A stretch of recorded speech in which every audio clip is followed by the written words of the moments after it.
yang begitu agungnya ketika seorang masih menyempatkan diri untuk hadir di majelis ilmu. Tadi kita mendengar imam di rakaat pertama membaca surat apa? Nah, Ali Imran, Masya Allah. Fadhal. Iya jemaah, sebenarnya kalau kita tiap hari mendengarkan bacaan imam dan merenungkannya, dengan izin Allah iman kita akan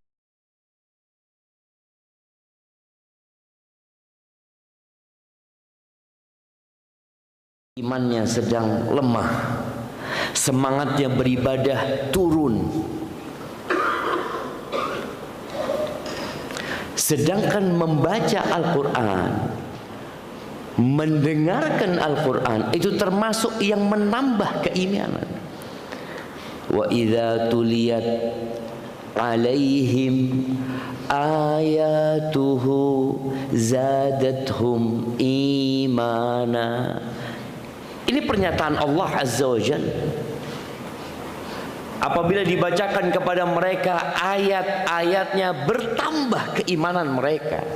Kadang-kadang kita bingung bagaimana Ustaz obatnya futur. Dengarkan dua Al-Quran. Tapi sebagian kita kadang-kala nggak khusyuk ketika mendengarkan, atau khusyuk tapi nggak paham, yang menuntut kita untuk belajar dan mengkaji apa yang dibaca. Tadi imam membacakan salah satunya dari ayat 14 ya, di surat Al-Imran. Allah mengatakan zuyyina linnas hubbus syahawati minan nisa'i wal banin. Allah katakan dijadikan terasa indah dalam pandangan manusia. Apa? Cinta syahwat terhadap para wanita. Ingat, tidak ada alasan seorang berzina. Kan Allah sudah tumbuhkan dalam diri kita, Allah tanamkan di dalam jiwa manusia kecintaan kepada wanita. Iya,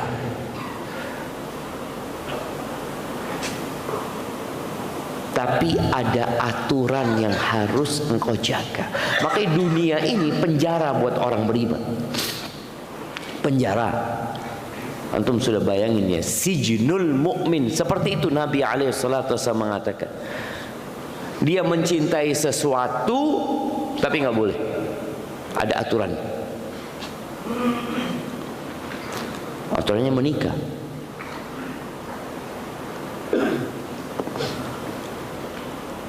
Allah mengatakan fankihu ma tabalakum minan nisa mathala wa thulatha fa in khiftum alla ta'dilu fawahida.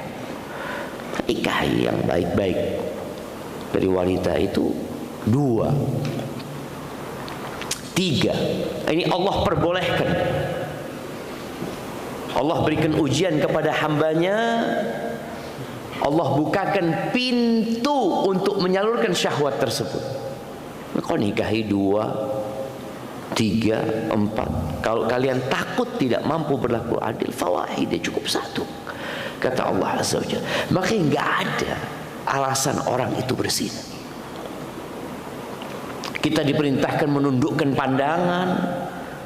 Semua jalan yang mengantarkan kepada perzinaan dalam Islam ini ditutup, sehingga nggak punya alasan kau. Oh gimana Ustaz, anak mau nikah tapi nggak mampu. Ada solusinya. Makanya ketika satu pintu tertutup, jendela dibuka gitu loh. Tapi kadang kalau kita fokus terhadap pintu yang tertutup, masih banyak solusi. Itu yang pertama Allah katakan. Setelah nisa wal banin, anak-anak. Terkadang orang itu kecintaan kepada anaknya membuat dia lupa dengan Tuhan. Bahkan Nabi alaihi salatu wasallam mengatakan al-waladu majbanatun majhalatun mabkhalatun mahzanah. Anak itu sumber kekikiran. Orang itu kadang-kala demi anaknya dia nggak lagi bersedekah, berbagi, jadi bakhil. Berpikir masa depan anaknya, nabung untuk anaknya, ini untuk anaknya, lupa sama dirinya. Engkau harus menyelamatkan dirimu sebelum menyelamatkan anak-anakmu. Makanya kalau kita lihat doa-doa Nabi pun ketika memohon buat anaknya, dia minta buat dirinya sendiri. Memintakan buat orang tuanya, berdoa buat dirinya sendiri. Rabbighfirli wali walidayya. Ya Allah, ampuni aku dan kedua orang tuaku. Buat anaknya Nabi Ibrahim mengatakan wajnubni wa bani an na'budal asnam. Hindarkan aku dulu dan anak keturunanku. Rabbij'alni muqimas shalah. Jadikan aku orang yang mendirikan salat. Aku dulu ya Allah. Wa min dzurriyyati, dan dari anak keturunanku. Tapi terkadang orang tua demi anak-anaknya lupa dengan keselamatan dirinya. Anak itu tadi sumber kebakhilan. Majhalah, sumber kebodohan. Berapa banyak orang tua bertindak bodoh, meninggalkan majelis ilmu, nggak belajar, gara-gara anak, karena sibuk cari duit. Yang ketiga mahzanah, sumber kesedihan. Kemudian yang keempat majbanah, anak itu menjadi sumber sifat pengecut orang tua. Tapi itu ditumbuhkan di diri kita, kecintaan kepada anak. Lalu Allah katakan wal qanatiril muqantarah. Dan Allah cintakan di dalam diri manusia ini terhadap harta benda yang bertumpuk-tumpuk. Emas, perak, minadz zahabi wal fidda wal khailil musawwamah. Kuda-kuda pilihannya. Dari sejak kecil jamaah, anak itu cinta. Antum lihat anak-anak kecil, melihat mobil-mobil bagus, oh bagus banget. Sejak kecil gak tahu apa-apa dia. Melihat barang-barang yang indah. Allah sudah tanamkan di diri manusia. Wal an'am wal an'am wal harth, ya, binatang-binatang ternak, perkebunan. Lalu Allah katakan dzalika mataul hayat, itu loh kesenangan kenikmatan dunia. Itu. Wallahu indahu husnul ma'ab. Dan di sisi Allah ada tempat kembali yang baik. Semuanya akan kau tinggalkan. Istri-istrimu akan kau tinggalkan, anak-anakmu, harta bendamu, kekuasaanmu, jabatanmu, semua bakal ditinggalkan. Di sisi Allah ada tempat kembali yang baik. Lalu Allah menyuruh nabinya, qul, katakan kepada mereka, a'unabbi'ukum bi khairin min dzalikum. Kalian mau nggak aku kasih tahu yang lebih baik? Yang lebih baik daripada yang dikejar manusia, yang dicintakan kepada diri manusia. Apa yang lebih baik? Lilladzina taqaw inda rabbihim, buat orang-orang yang bertakwa di sisi Tuhan mereka. Apa? Jannat, surga. Ahibati fillah, sebagian orang berpikir bahwasanya surga yang digambarkan dalam Al-Quran itu iming-iming buat bangsa Arab. Karena di sana nggak ada kebun-kebun, taman-taman, nggak hijau lah di Arab itu, maka dikasih tawaran yang hijau-hijau. Emangnya seperti itu? Orang Jakarta mah kalau berlibur kemana? Orang di depan rumahnya udah hijau, ada apa ke puncak? Iya, ada sesuatu yang dia inginkan. Mereka suka. Maka Allah tawarkan itu. Jannat tajri min tahtihal anhar. Bayangin dia, surga yang sungai itu mengalir dari bawahnya. Ada 4 sungai.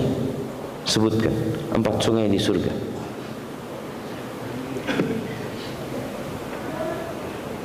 Sungai apa? Yang pertama dari air yang tawar. Yang kedua susu. Sama kayak Ciliwung kalau habis hujan, kopi susu. Susu, khamr dan madu. Masya Allah, barakallahu fikum, fadlan. Bayangin ya, sungainya susu. Air mungkin kita biasa melihat, tapi kita lihat airnya jernih, segar. Susu ngelihat, Masya Allah. Kemudian madu, khamr. Tajri min tahtil anhar. Berapa lama di sana? Khalidina fiha. Kekal selama-lamanya.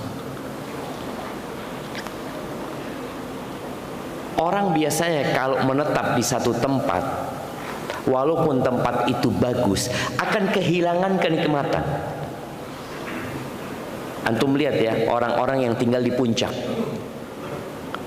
dia udah biasa gitu loh, udah nggak lagi menikmatin. Tapi di surga, kenikmatan itu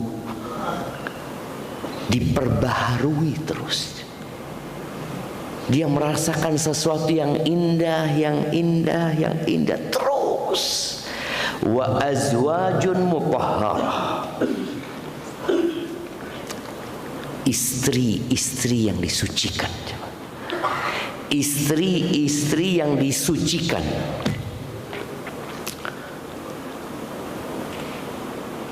Anak kemarin dapat potongan video.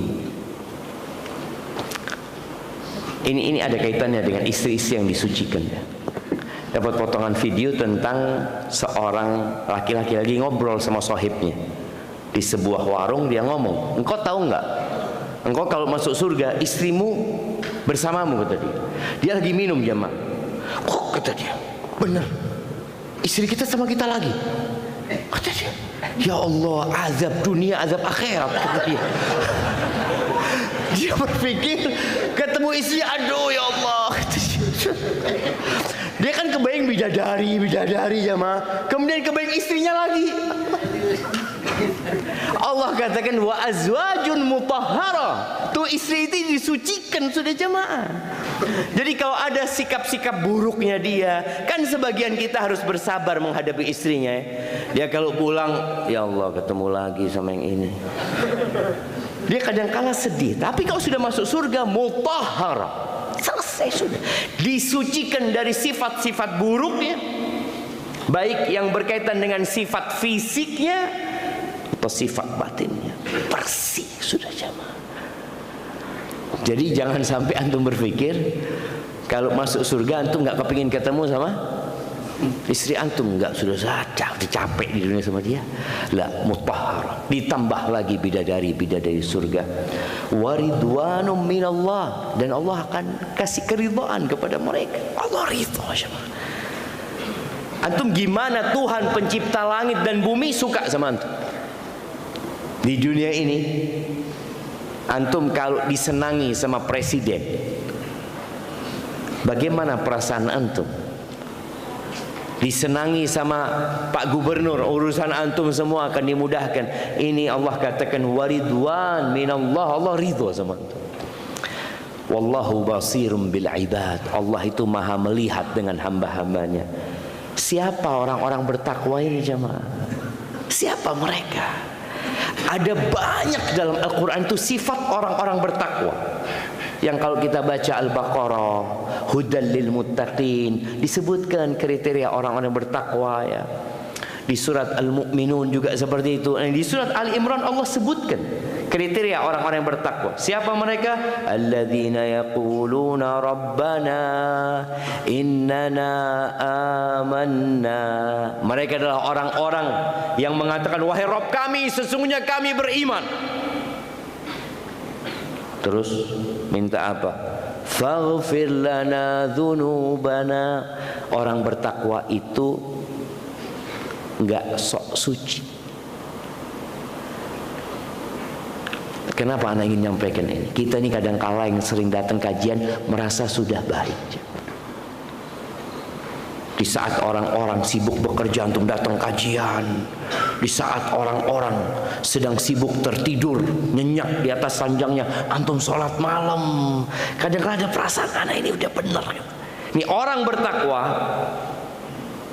mereka menyatakan keimanan mereka, lalu apa yang mereka katakan? Faghfir lana dzunubana, ampuni dosa-dosa kami. Awal sifat orang bertakwa itu mengakui bahwa dia hamba Allah dan dia punya banyak dosa. Ya merasa sudah baik. Faghfir lana, belum minta yang lainnya, sudah minta ampunan kepada Allah Azza wa Jalla. Maka tolong perbanyak doa kita minta ampunan.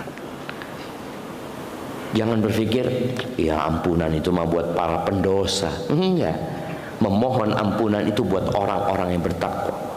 Faghfir lana dzunubana wa qina adzabannar, dan selamatkan kami dari api neraka.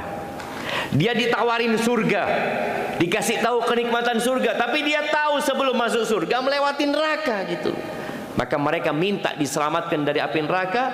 Siapa mereka ini? As-sabirin. Mereka adalah orang-orang yang penyabar jemaah. Kemudian yang kedua, was-sadiqin. Mereka orang-orang yang jujur gitu. Yang ketiga, wal qanitin. Mereka orang-orang yang patuh, ndak ngeyel. Orang bertakwa tuh kalau dikasih tahu nggak ngeyel. Berapa banyak orang kalau dikasih tahu, ini loh sunnahnya Nabi SAW. Aduh mah cuma sunnah. Ada meremehkan. Kadang-kala dapat perintah di debat. Perintah itu bukan untuk didiskusikan. Perintah itu untuk diamalkan. Ketika seorang mendiskusikan perintah, gimana sih? Diperintah engkau mampu kerjakan, nggak mampu minta ampun, selesai. Makanya kalau antum lihat bagaimana ya militer itu mendidik anak buah, sami'na wa ata'na. Diperintah apa sih? Siap. Perkara nanti nggak bisa, dia mengatakan minta maaf. Belum bisa. Anak sudah berusaha. Tapi yang pertama siap dulu. Karena sekali lagi yang namanya perintah itu bukan untuk didiskusikan, tapi untuk diamalkan. Jadi orang tua kalau nyuruh antum sesuatu, kemudian dia berdiskusi sama antum, bapak ngomong, ya Allah nak, ayo nak ambil itu nak, buku itu yang ada di sana. Buku yang mana abah, kata dia. Itu loh nak, abah mau baca memang. Ini sang bapak ngomong sama anaknya, astagfirullahaladzim. Maka tolong Jadilah orang-orang yang kalau diperintah itu mengamalkan. Dan di akhir surat Al-Baqarah yang tiap mau tidur kita baca, apa sifat orang-orang bertakwa itu? Wa qalu sami'na wa ata'na ghufranak. Ya Allah, kami mendengarkan, kami taat. Ghufran, minta ampun kepadamu ya Allah. Itu ketika nggak mampu sudah minta ampun sama Allah Azza wa Jalla. Tapi selalu dalam kondisi kita sami'na wal qanitin, Allah sebutkan wal munfiqin, mereka orang-orang yang suka berinfak. Orang bertakwa itu suka berinfak, bukan kadangkala berinfak. Dan kalau sudah bicara berinfak, oh berarti orang bertakwa itu orang kaya aja Ustaz ya. Lu enggak. Masjid ini berdiri jemaah, ada yang suka berinfak, tiap dapat rezeki 10.000. Ya, gaji dia mungkin berapa, 50.000, dia kasih terus, dia berinfak. Ada. Jadi yang berpikir berinfak itu harus kaya dulu lah. Antum harus jadi orang yang bertakwa dan antum cinta dengan yang namanya berbagi dengan orang lain. Wal mustaghfirina bil ashar. Subhanallah. Dan mereka ini adalah orang-orang yang suka istighfar di waktu sahur. Allah mulai menyebutkan sifat orang bertakwa ini, bahwa mereka adalah orang-orang yang doanya Rabbana ighfir lana, ya Allah ampuni dzunuban, ampuni dosa-dosa kami. Dan ditutup dengan sifat mereka terus beristighfar. Artinya mereka memulai harinya sebelum subuh dengan beristighfar, memohon ampun kepada Allah Azza wa Jalla. Terus nanti mau bangun tidur mereka beristighfar, memohon kepada Allah Azza wa Jalla. Maka ahibati fillah, semoga Allah menjadikan kita orang-orang yang bertakwa. Ya, kita tanggal berapa hari ini? Tanggal berapa? 5. Betul, tanggal 5. Tergantung satu Muharramnya kapan, kan gitu. Yang satu Muharramnya hari Ahad, hari ini tanggal 5. Yang Muharramnya hari Senin, hari ini tanggal 4. Dan subhanallah, betapa indahnya agama Islam ini, yang sampai anak cucu kita, sampai kiamat nanti akan terus ada perbedaan ini ya. Penentuan awal bulan tidak seperti bulan Januari sampai bulan Desember, nggak ada perubahan, nggak ada ceritanya terjadi khilaf di antara siapa yang mau khilaf? Di antara astro nggak ada, karena memang dalam agama kita penentuan awal bulan itu pakai rembulan. Dan mengingatkan kembali, kita berada di awal tahun.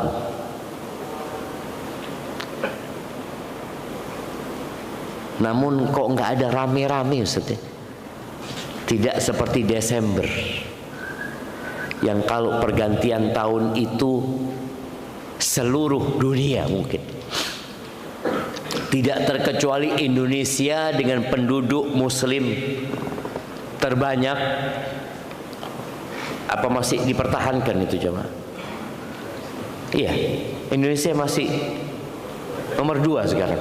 Nomor 1 Pakistan jemaah. Makanya antum bikin anak yang banyak gitu jemaah, supaya bisa bersaing sama Pakistan gitu. Karena di antara perintah Nabi SAW dalam pernikahan itu adalah untuk memilih yang subur dan penyayang. Apa sebabnya? Fa inni mukatsir bikumul umam yaumil qiyamah. Aku akan berbangga dengan banyaknya umatku pada hari kiamat. Maka bagaimana bangsa Indonesia menyumbangkan buat umat Nabi sallallahu alaihi wasallam, buat Nabi kita Muhammad alaihi salatu wasallam, dengan jumlah muslim yang terbesar. Kok ngomong itu anak jamaah? Kan Kenapa barusan bicara itu? Oke, Anda ingat sudah. Tadi Anda sampaikan bahwasanya ketika bicara Desember, seluruh dunia semarak menyambut tahun baru. Tidak terkecuali Indonesia. Sedangkan untuk menyambut Muharram biasa-biasa aja. Bahkan boleh jadi banyak yang nggak tahu bahwa kita sudah berpindah tahun. Emangnya ada syariat tertentu untuk perpindahan tahun umat Islam? Nggak ada memang. Tapi kita masuk ke awal tahun yang itu merupakan bulan haram. Kita masuk ke awal tahun yang kata Nabi kita Muhammad alaihi salatu wassalam, khairus siyam ba'da Ramadan syahrullahil muharram. Sebaik-baiknya puasa setelah bulan Ramadan adalah puasa di bulan Muharram. Puasa di bulan Muharram ini jemaah. Jadi ketika kita tidak, kita biasa-biasa aja. Ketika orang berpikir sekarang bulan Juli, ya sudah nggak ada yang berkaitan dengan ibadah umat Islam. Tapi tatkala berbicara bulan Muharram, yang dulunya bulan Muharram ini sebelum Islam namanya apa? Apa yang tahu?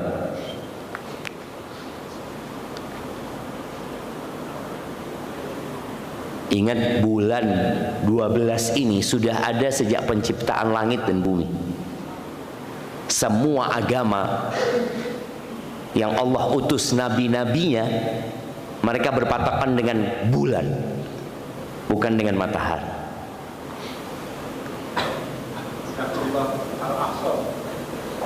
Syahrullahil Asam. Dapat dari mana? Dari Google. Kirimkan ke sana. Iya. Iya, itu disebut itu, tapi ada namanya. Ada nama lain buat bulan Muharram. Muharram ini sebenarnya sifat yang kemudian menjadi nama. Nah, ada yang nyontek lagi? Fadhal. Masya Allah, ahsanta. Kirimkan ke sana. Safar awal. Jadi safar awal, safar kedua. Ada safar awal, ada safar kedua. Kemudian Rabiul Awal, Rabiul Akhir gitu kan. Jadi dulu sebelum Islam dinamai dengan safar pertama. Safar pertama. Sebagaimana Rabiul Awal, Rabi yang pertama, seperti itu. Kemudian ketika datang Islam disebut Muharram, yang sebenarnya Muharram ini lebih kepada sifat yang menyatakan bulan ini bulan yang diharamkan. Ada 4 bulan yang diharamkan sebenarnya. Sebutkan. Bulan apa aja? Bulan Muharram. Terus bulan apa? Nah,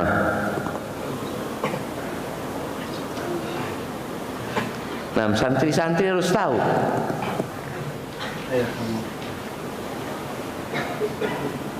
Nah, belakangnya yang pakai seragam ini tanyain. Muharram, Dzulhijjah, Dzulqa'dah. Lupa. Barakallahu fikum. Satunya lagi Rajab. Enak, satu aja antum. Fadhal, barakallahu fikum. Nah, bismillah. Iya. Ini kok jadi ada 2 bendera? Ini benderanya masjid. Allah, mudah-mudahan Allah membebaskan Masjidil Aqsa jemaah. Iya. Santri nggak boleh nggak tahu. Nah, baik, sebutkan, ada santri di sini. Nah, mantap. Sebutkan bulan-bulan Islam. Muharram, Safar, Rabiul Awal, Rabiul Akhir, Rajab, Sya'ban, Jumadil Awal, Jumadil Tsani,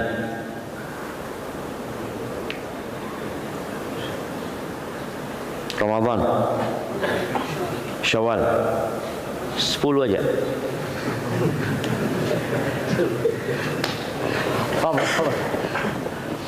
Ya jemaah, tadi nggak urut itu. Udah kurang nggak urut lagi. Ya, santri usahakan jangan sampai lupa dengan bulan-bulan ini ya. Karena harapannya engkaulah yang akan pulang ke rumah membawa bulan itu ke keluarga. Seperti yang pernah Anda sampaikan, Anda nggak tahu di sini apa tempat lain, pengetahuan kita ini bukan hanya sebagai maklumat, tapi untuk diamalkan jemaah. Di antara cara yang paling mudah kita mengamalkan ilmu ini adalah menjadikan gaji buat orang-orang yang di bawah kita itu dengan bulan Hijriah. Anda punya pembantu, ART, Anda punya supir, siapa aja, gajinya setiap akhir bulan atau awal bulan Qamariyah. Seneng nggak kalau mereka digaji dengan bulan Qamariyah? Seneng nggak? Kenapa kok seneng? Lebih dikit kerjanya, lebih dikit. Sahih jemaah. Dan membuat mereka ingat selalu dengan awal bulan. Ingatkan masuk bulan apa sekarang? Mamanya nanti bulan Muharram. Ketika mau gajian tanya, ada apa dengan bulan Muharram? Ada gaji. Fulus yang dia pikirkan fulus. Maka ini sebuah ya kita ingin jemaah. Bagaimana negeri kita yang mayoritasnya muslim itu selalu ingat dengan berhijrah. Ketika antum bikin surat menyurat, selalu di surat itu ada kalender hijriah. Ini sebagai bentuk mengamalkan kita kalender Islam. Di beberapa pesantren, ana heran aja. Pesantren yang mengajarkan agama Islam, surat menyuratnya semua pakai Masehi. Dia mengatakan, ya sudah, kita kan di Indonesia. Subhanallah. Kapan kita hendak membuat perubahan? Kapan kita hendak mengingatkan umat? Kalau kita yang mengajarkan agama ini, kita meninggalkan nilai-nilai agama. Kan nggak dosa. Subhanallah. Ketika kita membuat orang lupa dengan kalender umat Islam itu sendiri, maka kita akan membuat mereka kebingungan ketika membaca sejarah. Dalam sejarah disebutkan Ali bin Abi Thalib meninggal dunia tahun 40 Hijriah. Kapan 40 Hijriah? Jadi nggak tahu dia. Karena yang dia ingat cuma Masehi. Baik, ahibati fillah. Rasulullah sallallahu alaihi wasallam menyebutkan bahwa afdalus siyam ba'da syahri Ramadan syahrillahi al-Muharram. Sebaik-baiknya puasa setelah bulan Ramadan adalah puasa di bulan Muharram. Subhanallah ya, kalau kita melihat Allah menutup tahunnya dengan bulan Dzul Hijjah yang merupakan bulan haram, dan membuka tahunnya dengan bulan Safar pertama tadi adalah bulan Muharram, di mana seorang di bulan Muharram ini dilarang untuk berperang. Agama Islam adalah agama kedamaian. Mengakhiri tahun dengan kedamaian, memulai tahun dengan kedamaian. Dan kita tahu bagaimana di bulan Muharram ketaatan kepada Allah diperintahkan dan perbuatan dosa dilarang lebih. Artinya kalau berbuat dosa di bulan selain haram dan berbuat dosa di bulan Muharram, bobotnya berbeda. Wa kanu, dikatakan bagaimana para salafus soleh itu mengagungkan 3-10. Ingat kajian kita sebelum hajian. Nah, ada 10 yang diagungkan. Anda tanya sama santri, mana pakai seragam lagi? Nah, 10 akhir Ramadan, 10 awal Dzulhijjah, 10 awal Muharram. Subhanallah jemaah. Kita ini dikasih nikmat sama Allah Azza wa Jalla. Bagaimana dikasih waktu yang mulia, diberikan kepada kita kesempatan sebaik-baiknya puasa itu di bulan Muharram. Untuk puasa sunnah mutlak. Para ulama membicarakan tentang puasa sunnah ini, ada sunnah mutlak, ada sunnah yang terikat. Sunnah yang mutlak lebih baik adalah di bulan Muharram. Sebagian ulama berpendapat hadis ini menyatakan bahwasanya sebaik-baiknya puasa 1 bulan full itu di bulan Muharram. Kalau mau puasa sebulan full itu di bulan Muharram. Sebagian ada yang berpendapat seperti itu. Tapi kita tahu Nabi SAW nggak pernah puasa 1 bulan full kecuali bulan Ramadan. Maka perbanyak puasa di bulan Muharram ini. Ya, kapan puasanya? Bebas. Engkau mau ambil Senin Kemis, engkau mau ambil, anak kayaknya mau puasa 15 hari di bulan Muharram. Anak mau puasa tanggal 1, tanggal 3, tanggal 5, tanggal 7, tanggal 9, tanggal 10. Karena 10 Asyura. Tanggal 11 anak mau puasa, terus tanggal 13 puasa, 13, 14, 15. Dapat berapa sudah? Antum hitung tuh. Terus tanggal 17 mau dia mau puasa seperti itu, tafadhol. Anak kayaknya mau ambil Senin Kemis aja. Anak kayaknya mau ambil, Ustaz kayaknya puasa Asyura aja Ustaz, kata dia. Enggak apa-apa siapa. Tapi jangan sampai di bulan Muharram ini kita nggak punya puasa. Kenapa? Ketika Nabi SAW ditanya tentang ibadah puasa, beliau mengatakan as-siyam la idlalah. Puasa itu nggak ada yang menyainginya. Allah cinta dengan ibadah puasa ini. Bagaimana manusia mengontrol syahwatnya, menundukkan nafsunya dengan puasa. Bahkan kata Nabi SAW, kullu amal ibni Adam lahu. Semua amalan Adam, anak Adam itu ya buat dia. Illa siyam, kecuali puasa. Kata Allah Azza wa Jalla, puasa itu milikku. Kenapa? Ini orang yada'u ta'amahu wa syarabahu wa syahwatahu min ajli. Ini orang meninggalkan makan, meninggalkan minum, meninggalkan syahwatnya. Yang tadi kita bicara syahwat itu yang merupakan kesenangan dunia, yang kata Allah dzalika mataul hayatid dunya, itulah kesenangan-kesenangan kehidupan dunia, dia tinggalkan puasa.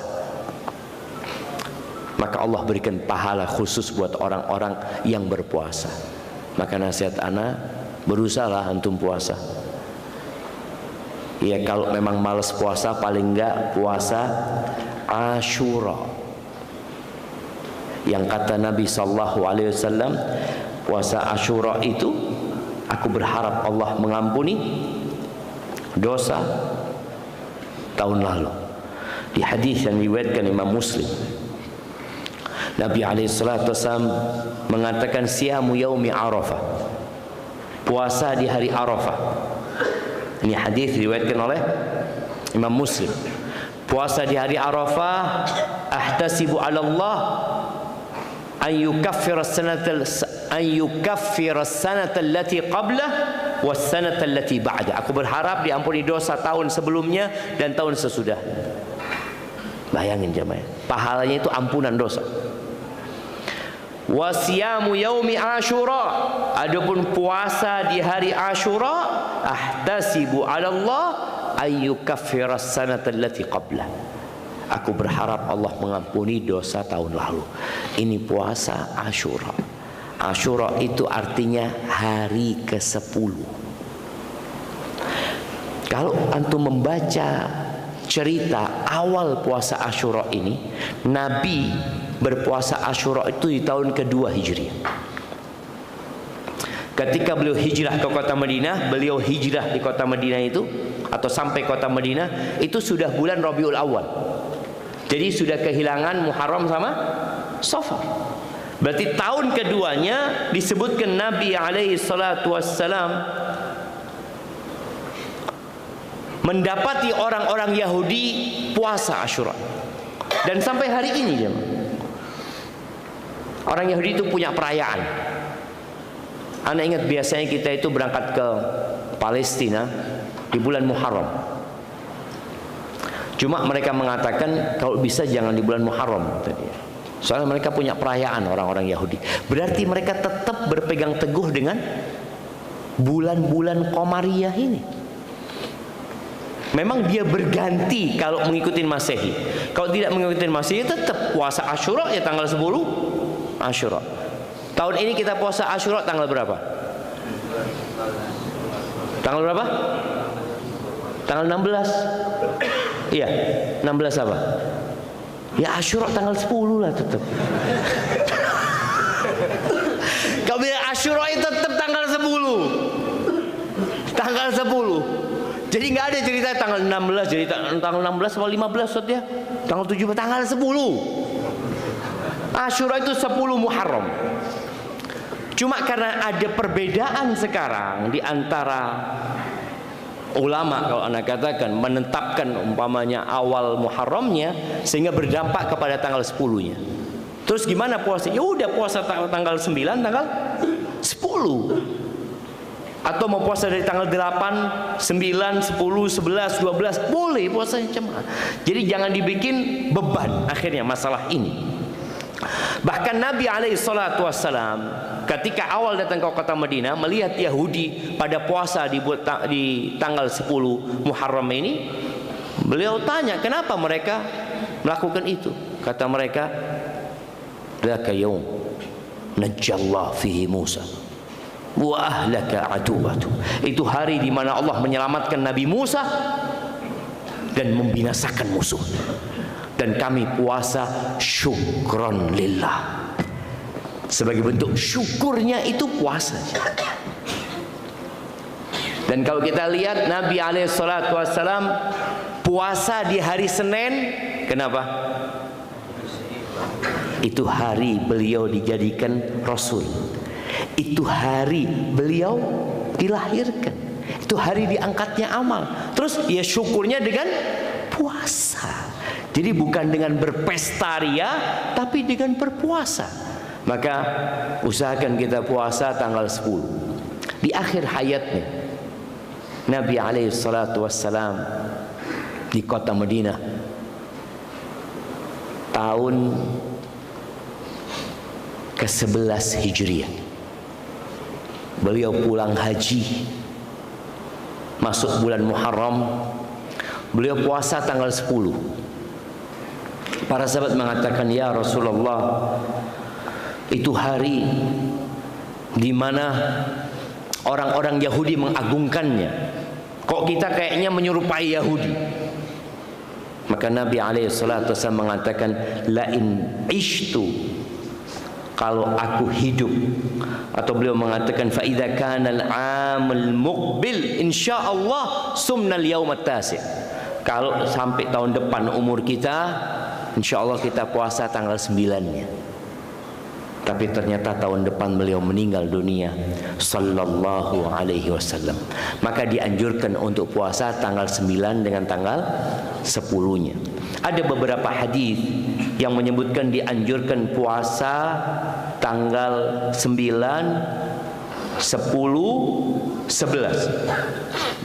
Tapi hadis ini didhaifkan. Sebagian diriwayatkan oleh Imam Ahmad dan Al-Baihaqi. Disebutkan bahwa Nabi bersabda sallallahu alaihi wasallam, "Sumu yauma Asyura." Kalian puasalah di hari Asyura, wa khalifu fihi al-yahud. Dan selisihi kaum Yahudi. Sumu qablahu yauman wa ba'dahu yauman. Puasalah sehari sebelumnya dan puasalah sehari sesudahnya. Tapi hadis ini dhaif.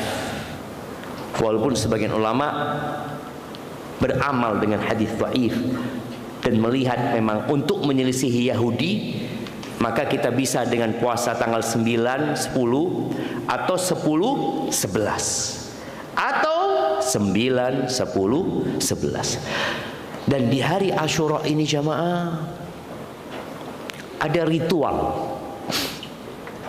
yang dilakukan oleh sekte Syiah, di mana hari yang Nabi bersyukur, mereka jadikan hari ini hari untuk bersedih karena tewasnya Husain ibn Ali ibn Abi Thalib radhiyallahu anhuma. Iya, kita sedih. Siapa yang tidak sedih? Cucu Nabi alaihi salatu wassalam, sayyidu syababi ahlil jannah, yang termuka di antara pemuda-pemuda surga itu Husain, raihanatun Nabi sallallahu alaihi wasallam, seorang yang dicintai sama Nabi SAW, tewas dibunuh. Kita bersedih, tapi bukan berarti kita kemudian membuat ibadah baru, karena ibadah yang sudah ditetapkan adalah berpuasa di tanggal 10 ini. Tapi juga ada ritual yang dilakukan oleh sebagian orang jamaah. Ada yang menyebut bahwasanya Asyura ini hari anak-anak yatim. Iya, di masyarakat, di kampung ana disebut yatiman. Iya, yatiman, artinya mereka berbagi dengan anak-anak yatim. Ada sebuah hadis yang hadis ini diriwayatkan oleh Abdullah bin Mas'ud dari Nabi alaihi salatu wassalam, bahwa beliau bersabda, "Man wassa'a ala iyalihi yaum Asyura lam yazal fi sa'atin sa'ira sanatihi." Barang siapa yang di hari Asyura itu dia berbagi, meluaskan rizkinya buat keluarganya, maka sepanjang tahun akan diluaskan rizkinya. Tapi hadis ini dhaif. Berkaitan dengan yatim juga seperti itu. Walaupun ada sebagian ulama, bukan sebagian ulama ya, di buku-buku fikih pun banyak menjelaskan bahwa hari Asyura itu adalah hari untuk banyak berbagi kepada keluarga, kepada anak-anak yatim. Tapi hadisnya dhaif. Sebagian berpendapat hadisnya sahih, kemudian mereka mengamalkan itu. Maka harapannya di bulan Muharram ini tetap jaga diri dari perbuatan dosa, perbanyak puasa. Antum mau berbagi sama keluarganya, tafadhol. Dan sejatinya kalau mau berbagi sama keluarga itu nggak harus nunggu Asyura. Antum kasih kepada keluargamu ketika punya keluasan rizki. Dan jangan jadi suami yang bakhil, jangan jadi bapak yang bakhil, karena sifat bakhil ini akan menyebabkan keluarga benci sama antum. Baik, sebelum ditutup ini ada pertanyaan. Assalamualaikum warahmatullahi wabarakatuh. Ustaz, ana mau bertanya tentang puasa pada bulan Muharram.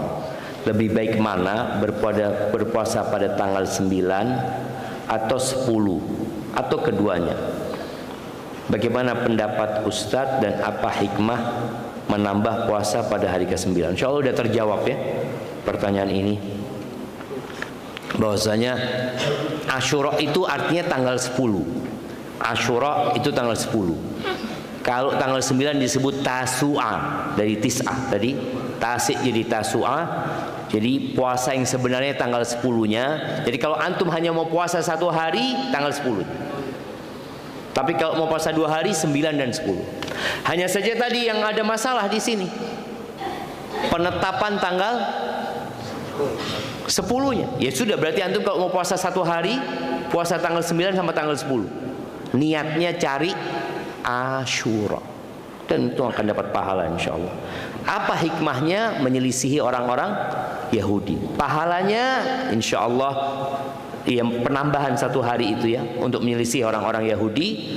Adapun hikmahnya kita bersyukur kepada Allah, karena kita lebih pantas untuk mensyukuri nikmat yang Allah berikan kepada Nabi Musa alaihi salatu wassalam, dan akan diampuni dosa 1 tahun.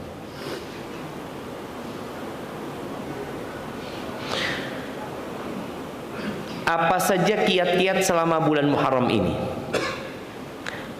Itu pertanyaan pertama. Kedua, jika di bulan Muharram telah berbuat dosa seperti maksiat, apakah ada konsekuensi selama bulan Muharram? Apa solusinya agar terhindar dari berbuat dosa atau maksiat selama bulan Muharram? Jazakumullah khair. Nah, ini pertanyaan menarik sekali jamaah ya. Ketika seorang muslim masuk ke awal bulan, kita ingat ada doa apabila melihat hilal. Yang bulan lalu ana tanyakan, siapa yang masih ingat sama doanya? Doa melihat hilal. Oh, ada yang angkat tangan di belakang. Nah, jemaah, masa tiap awal bulan diingatkan lagi jemaah? Doa melihat hilal. Ana izin minum dulu, antum mikir dulu ya. Kalau enggak nyontek dulu.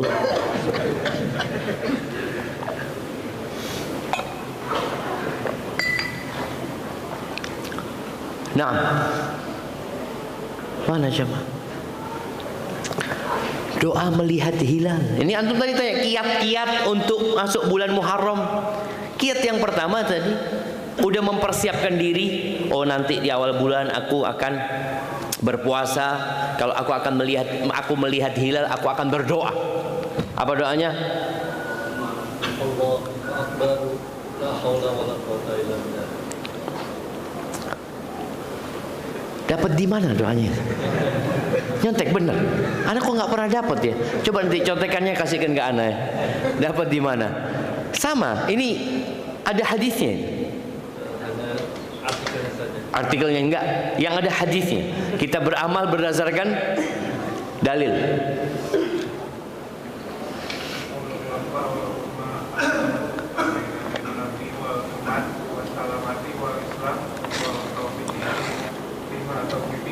Wat taufiqi lima tuhibbu wa tardah rabbi wa rabbukallah.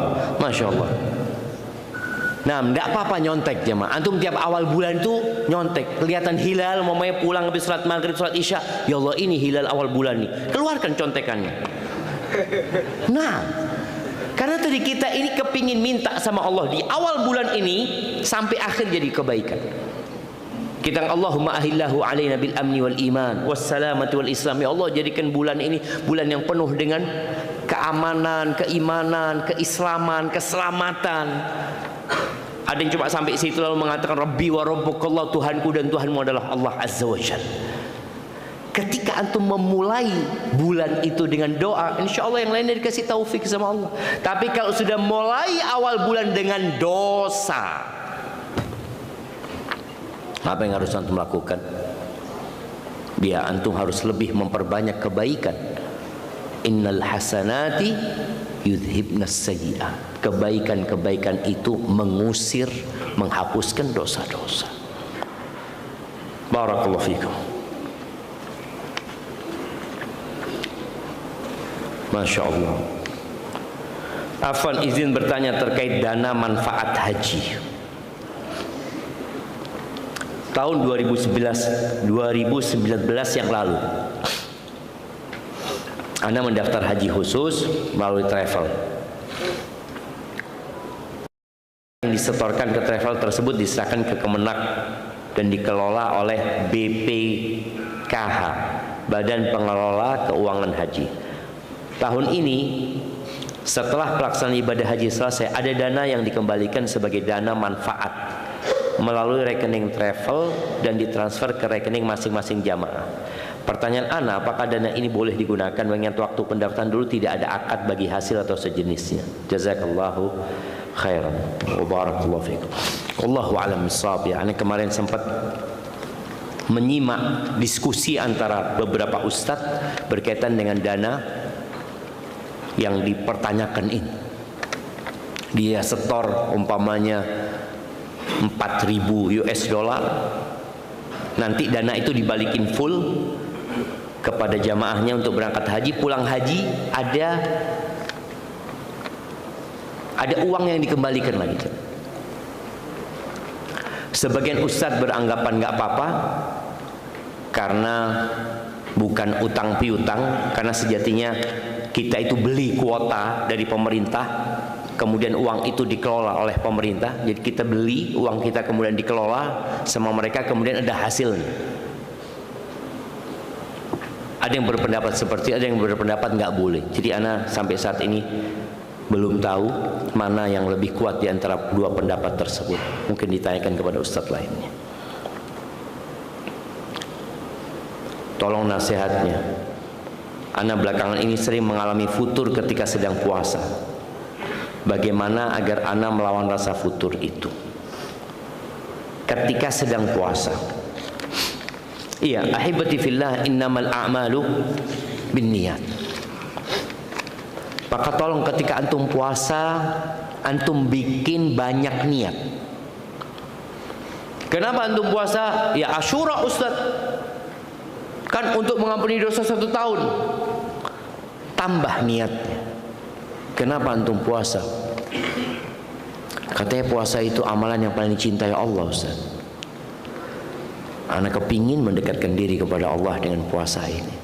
Kenapa antum puasa? Katanya puasa sehari itu Allah akan jauhkan wajah kita dari api neraka sejarak 70 tahun, Ustaz. Kenapa antum puasa? Ya anak kepingin masuk dari pintu royan, Ustaz. Jadi ada niat yang banyak, jamaah. Bukan sekedar kenapa puasa? Ya katanya sunnah puasa, Ustaz. Bas. Ketika seorang hanya seperti itu ibadahnya, sama dengan yang lain, dari sisi zahirnya dia akan berhenti makan dari fajar terbit dan berakhir dengan matahari tenggelam. Tapi kualitas ibadahnya beda. Kenapa antum puasa? Katanya orang kalau nggak bisa nikah suruh puasa, Ustaz.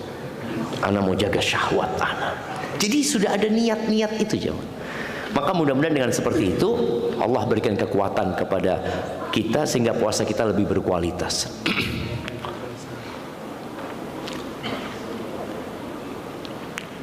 Ustaz, sebagaimana yang telah kita ketahui, yaitu jika kita mendoakan saudara kita semuslim, maka malaikat akan mendoakan ke kita yang setimpal.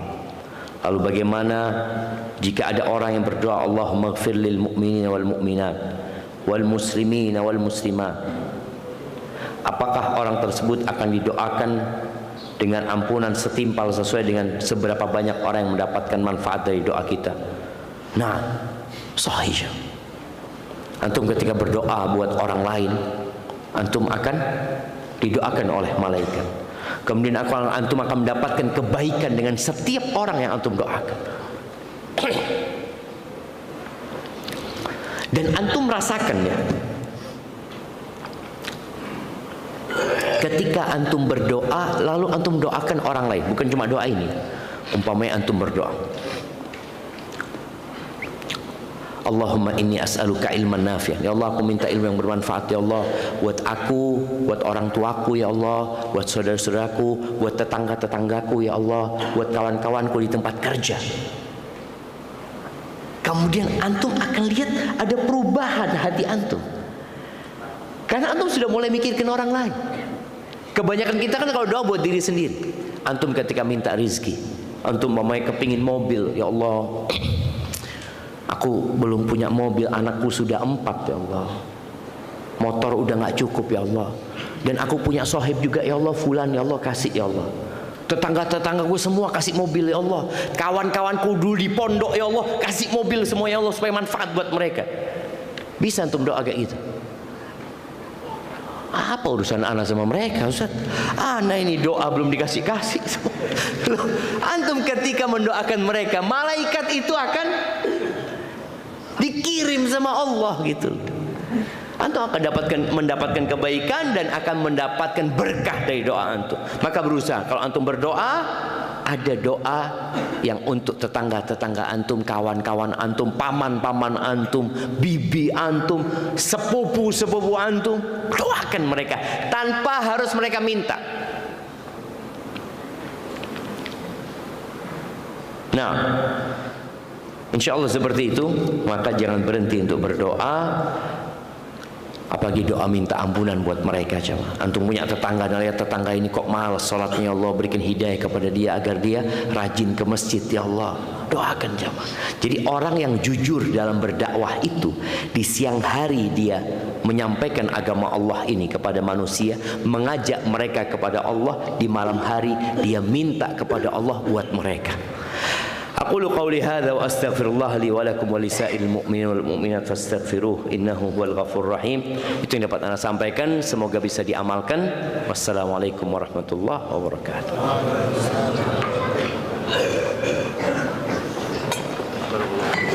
Taufiq wa barak.